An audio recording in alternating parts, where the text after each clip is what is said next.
Hello and welcome to Shedcast, news and discussion from across the tabletop.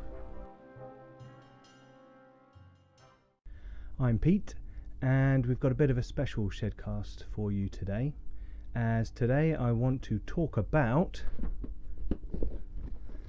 Talisman the Cataclysm Expansion. Now this is something I've been trying to get my hands on for a little while. It's actually a friend's copy that he's lent me, so I can have a look at and bring some of the details to you guys here. Now, I must first start by saying that Talisman is very close to my heart. It's something that the old Games Workshop version we often played as a family. We had a lot of fun playing that game. We had all the expansions, even the crazy Timescape version where you could travel through time and space and be a astropath or a space marine, which was a bit of an odd addition, but the Fantasy Flight version has been a really good move. The quality of the product is excellent, and I think I've got the main board, all the 4 corner expansions, and 2 or 3 of the smaller expansions which add characters and a few cards and a few extra rules. I in fact recently had a Mega Talisman game, as I like to call it, which is where you combine together all 4 corners and the main board. Now, Talisman has a bit of a reputation for being quite a random game and also quite a long game because of that randomness. You can play a character, wander around the outer region for a long time, not manage to find anything that useful, and never really make much progress. You can also get turned into a toad quite randomly, and lots of strange things can happen to you. I've always seen that as part of the fun, although I have always house ruled no toads. It just kind of makes things move a bit quicker. But what I found with the Mega Talisman board was that actually it didn't take that much longer. It was still a 5-hour game. Yes, 5 hours. But what I found was that people would, instead of travelling around the outer region or the inner region a lot, they would simply move into one of the corners, and a lot of their main adventuring and gathering weapons and spells and craft and strength would happen there. So they became an alternative for the outer and inner middle regions. Now, we've all been waiting for Cataclysm to come out, and it's been out for a while now, and I've been waiting to get my hands on it, mainly because what it does is, instead of adding an additional section to the board like the woodlands, the highlands and the others, what it actually does is replaces the main central board. So you still need to have Talisman 4th edition FFG box set to play with the Cataclysm set, which is a little bit of a shame that it's not a standalone, considering it has a new main board. But this does give you a brand new board, so the box set gives you something that replaces that main central board. Now, here's a little view at one of the corners of the old board, and here you can see that you've got lovely green fields, and you've got a village. Okay, there's a black knight, but you know, things look fairly standard medieval fantasy, and the central area is a kind of barren wasteland of fire and pain, as you'd expect. However, with Cataclysm, what's happened is there's been some great disaster, some great wars and battles, magic gone rife, and basically caused a bit of an apocalypse in the Talisman world. So instead of having these lovely fields and green trees everywhere, what we see instead is a blasted wasteland. There are still the same locations available. You've got your graveyard, you've got your hidden valley, you've got the portal of power, all those things, but here we can see there's no leaves on the trees, they're dead sticks in the ground. There's hardly any grass. Everything looks darker. There's more fog. You know, there's palisade around the village. Things look generally quite dark. It's a broken world left in ruins for centuries. So the idea is that you take on the role of heroes who are now trying to bring about a new heroic age and restore the land to some extent before you move on to the Crown of Command, which is still at the centre. There's still your outer region, middle region, inner region. You've still got to make yourself stronger, more powerful to get to the middle, take the Crown of Command and take over. As with other sets, there are alternate endings. What I wanted to do was just take you through a bit about what you get in the box, what extras there are, the new characters, new cards, new types of cards, and some of the new mechanic around denizens that works with the board and the cards.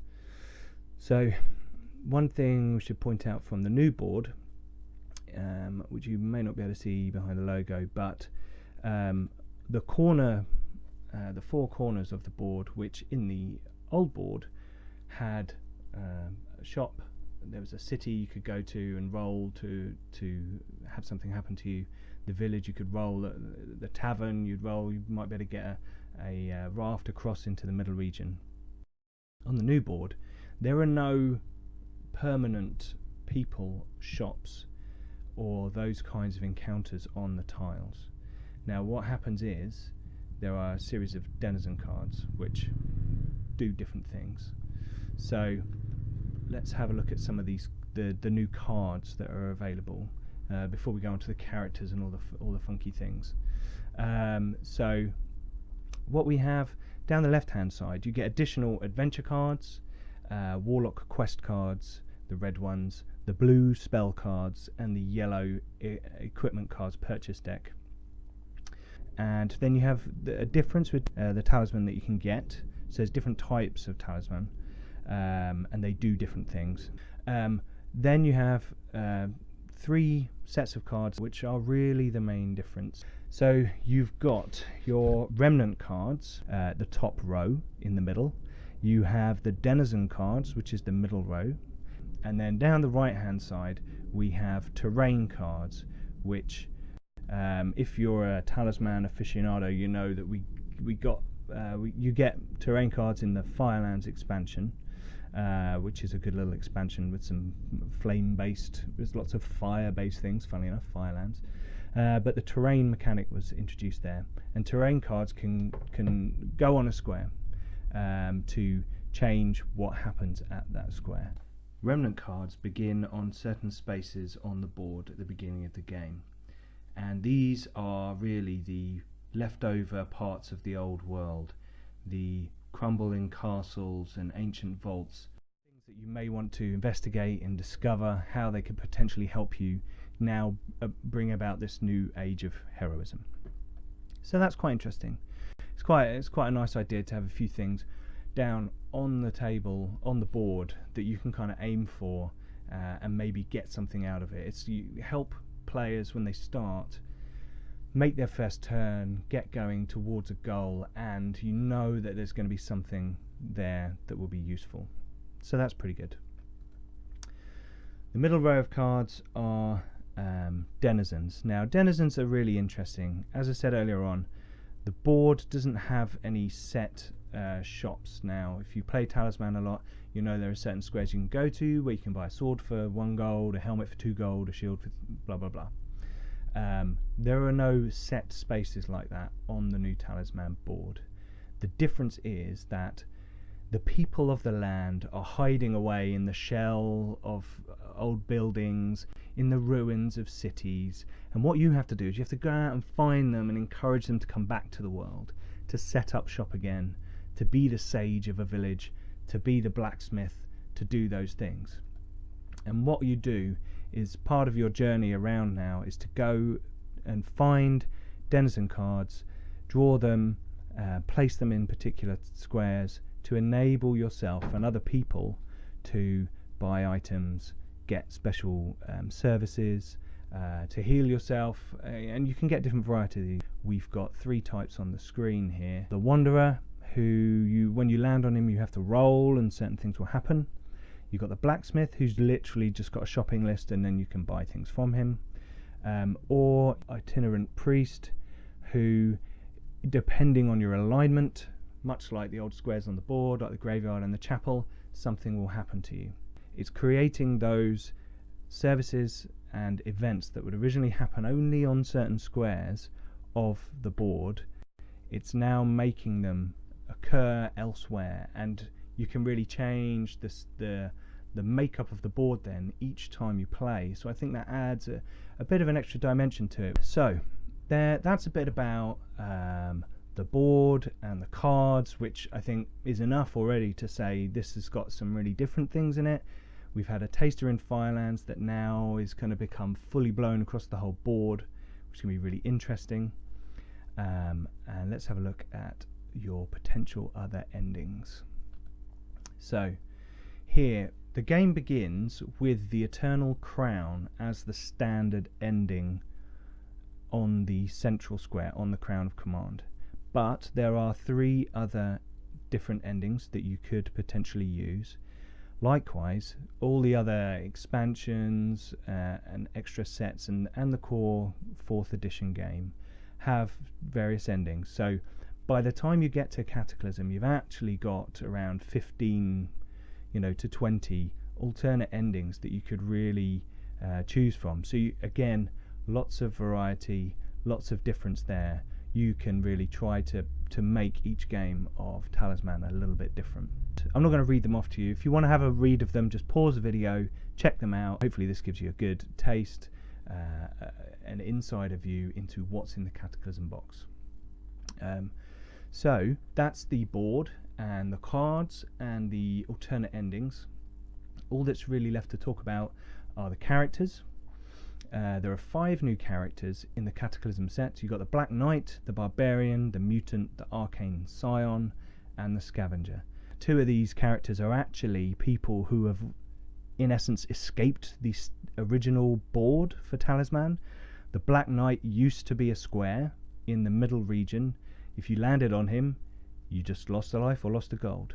The Barbarian as well, who I believe was in the forest. He is now out there, and he's very interesting actually. The Black Knight's quite interesting because if you land on another character, they have to lose a gold or lose a life, much like on the original board. He gets a bit of equipment, he's fun at the castle. Okay, that's fine, he's a combat character. The Barbarian too is a combat character, however, he can't have spells, and spells can't affect him, which is pretty interesting. That's pretty good. There are so many spells that do annoying things, misdirection, make you miss turns, take control of you, fireballs, all kinds of things that can really affect you. However, he's only got 1 craft, but he doesn't have a very high strength for someone with 1 craft. He's only got 4 strength, so 4-1 is not great.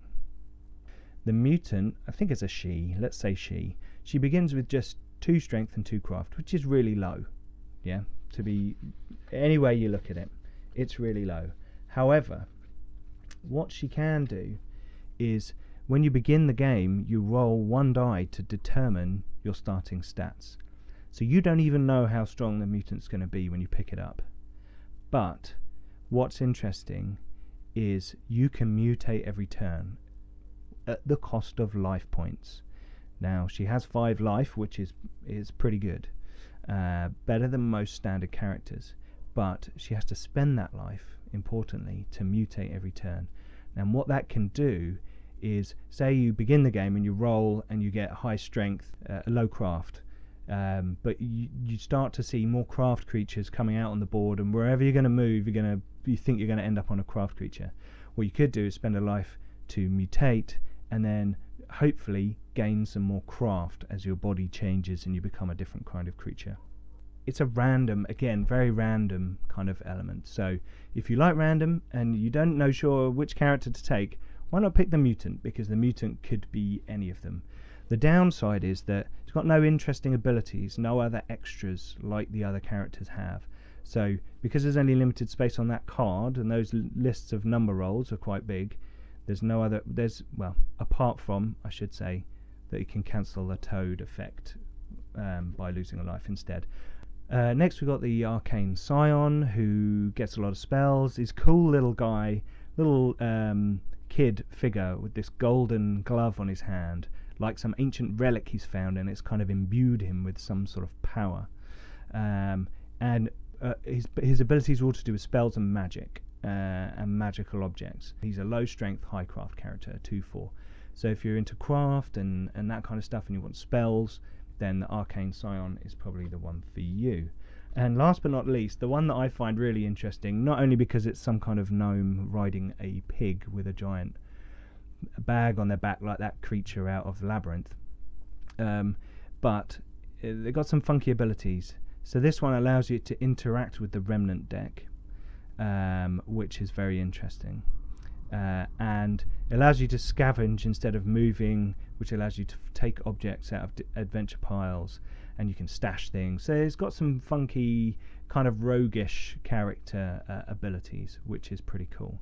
So and the scavengers are 3/3, so an average balanced character. So a good starting point, potentially one that would be quite advantageous, especially as they can carry any number of objects, which is huge, considering everyone else can only carry 4 unless they get a mule or a horse or cart. So that's quite an interesting one. And what I like about those is they're all very different. You know, the Black Knight's full on, let's just fight. The Barbarian is anti-magic. The Arcane Scion is fully magic. Mutant changes itself around. And Scavenger plays with the new mechanic, the new cards that have come with the new deck, the new expansion, I should say. And just got a little shot of their minis here. I think these figures are actually better quality than some of the previous ones, especially the Barbarian figure. I'm very tempted to actually adopt that one for role-playing games and Frostgrave. I do like the Arcane Scion though, because that kind of big metal gauntlet is pretty cool. So that's a look at the Talisman Cataclysm, what you get in the box. So you get a whole load of stuff. I'll just read from the rulebook for a second for you, and we can see that you get your board, you get 40 Denizen cards, you get 47 adventure cards, 25 Remnant cards, 6 Warlock quest cards. So it expands on the quest that the Warlock can give you, so it can be involved with the new board and then other new cards. You get new spell cards, different types of talisman, as I talked about earlier on. Considering you have to get a talisman to get into the Valley of Fire and up to the Crown of Command, is kind of key to the game, and adding that little difference to them, I think that's quite interesting. I'd like to see how that plays. You've got more purchase cards, you've got spiked shields, you've got maps, you've got scrolls, various other things. Obviously the terrain cards, which can change the nature of the squares. Character figures that I just showed you. You get your character cards and your alternate ending cards. So there's quite a lot of stuff there. It looks really interesting. Next weekend I'm going to try it out, probably with all 4 corners, maybe another Mega Talisman. I should say that actually I have got a review on the Garblag Games website of playing Mega Talisman, as I like to call it. Basically I talk about the different corner boards, what I think of each of them, and which one I recommend you to buy if you're only going to get one of them. Go check out the Mega Talisman review on garblaggames.co.uk. So today's Shedcast has been purely about Talisman. We will be bringing you some more news and discussion in the next few weeks. We've got some Gen Con related things that we want to talk to you about. There's Dragon Meet coming up, and in October there's Games Fest as well. But having got my hands on Cataclysm, I just wanted to put together a little video for you guys so you could see what's different about it, what's in the box, what you get, and what you can do with it. Please check out our other Shedcast videos, subscribe so you don't miss out on any of the cool videos we're bringing to you, all the stuff we've got. We've got Dungeons and Dragons on there, we've got unboxing, we've got news and reviews, loads of things. So that's all I've got time for today. Until next time, we'll see you in the shed.